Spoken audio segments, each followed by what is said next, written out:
eu entendo que nós precisamos caminhar para uma reforma efetiva do sistema político e não só uma reforma eleitoral. Eu acho que essa é a grande discussão que a sociedade brasileira tem pela frente. Do ponto de vista das mulheres, nós precisamos garantir que, tanto no recorte de reforma eleitoral quanto numa reforma do sistema político, nós tenhamos garantido que a democracia brasileira se completa, na medida que estejam representadas em igual proporção que estão na sociedade, homens, mulheres, negros, índios, ou seja, que a democracia representativa, ela de fato represente a composição da sociedade feminina. No caso desse projeto de lei da licença maternidade de 6 meses, nós já inclusive nos manifestamos pela ampliação. Quando foi o projeto que virou lei, que é a empresa cidadã, onde se faculta as empresas a aderirem ao programa Empresa Cidadã e receberem benefícios fiscais para ampliarem a licença maternidade para 6 meses, nós fomos favoráveis, recomendamos a sanção pelo presidente da República, e mais que isso, o governo federal já estendeu a todas as servidoras da esfera federal a licença maternidade de 6 meses. Portanto, não tem por que nós sermos contrários. Nós achamos que é importantíssimo esse período de 6 meses para a amamentação, para a criação do vínculo afetivo, vínculo psicológico da mãe com a criança. E isso tem repercussões no futuro importantes. Portanto, nós estamos apoiando a licença maternidade de 6 meses.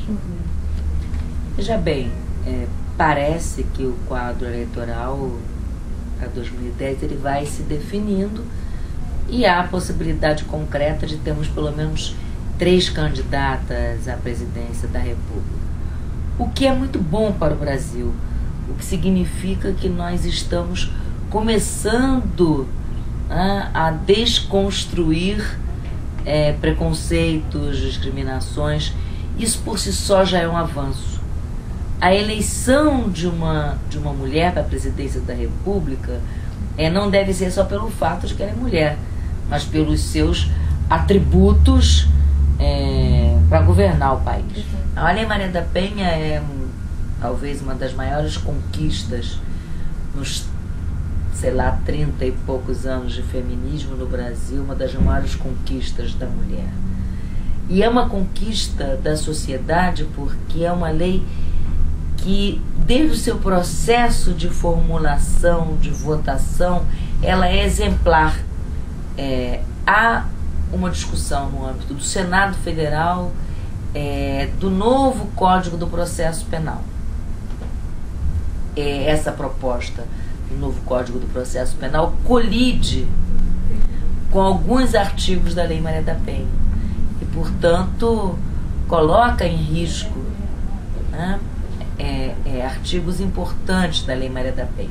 Então, o que nós estamos discutindo? Primeiro, que tanto nós, quanto o Ministério da Justiça, quanto o Movimento Social de Mulheres, quanto juristas, há uma movimentação dos ministérios públicos em todo o país nesse sentido, mostrando que uma proposta global de reforma do Código do Processo Penal é muito arriscada, porque justamente pode colidir com outras leis e inviabilizar a própria aplicação de leis ordinárias que vinham sendo aplicadas. E no caso da Lei Maria da Penha, é uma lei muito jovem e que não deve ser mexida agora. É preciso dar um tempo para que ela possa ser avaliada, inclusive no seu impacto, para que se possa avaliar se necessita ou não de alguma reformulação. Então, eu tive todas as chances de estudar, numa universidade pública, portanto, de me formar na carreira que eu escolhi, mas Fiz a minha tese de mestrado com os meus filhos batendo na porta, né? Mamãe, você já acabou de estudar? E certamente os meus tempos, eles foram diferentes dos tempos que os homens levam para fazer algumas coisas, né? Eu costumo dizer, por exemplo, quando se analisa o currículo acadêmico das mulheres, muitas vezes os comitês ad hoc percebem um buraco no currículo. Por que durante este período esta pesquisadora não produziu nenhum artigo, não publicou? E aquele período, aquele buraco no currículo, às vezes se chama Pedro, Janaína, né? É justamente naquele período ela engravidou, teve um bebê e teve que cuidar, porque é isso mesmo. Então, eu cheguei até aqui sofrendo os mesmos percalços que todas as mulheres, mesmo da minha condição econômica, da minha origem de classe, sofrem.